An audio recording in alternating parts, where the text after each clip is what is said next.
பாடும்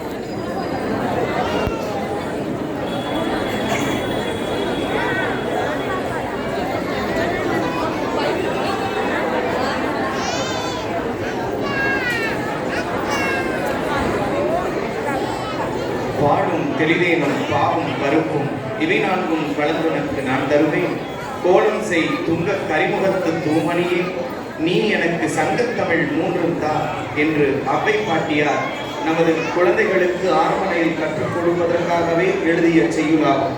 அவ்வண்ணமே இந்த மழலை செல்வங்கள் கணபதியை போற்றி பாடல்களுக்கு கால்களை அசைத்து நாட்டியமும், அதனைத் தொடர்ந்து கல்விக்கு அதிபதியாம் சரஸ்வதியை சரஸ்வதி நமஸ்துபியம் என்று சொல்லி அதற்கும் நடனம் அசைத்தும், மகாலட்சுமி தேவியை போற்றி ஸ்ரீசக்கரத்தின் அழகனையும் கூறி, இறுதியாக தங்கள் உடம்பிலே இருக்கக்கூடிய அனைத்து அங்கங்களும் சிவபெருமானின் அங்கமாகவும் பார்க்கின்ற உலகமெல்லாம் பரம்பொருளை என்ற தத்துவத்தை மிக எளிமையாக மழலையின் நாட்டியத்தின் மூலம் வடிவமைத்து காட்டிருக்கிறார்கள்.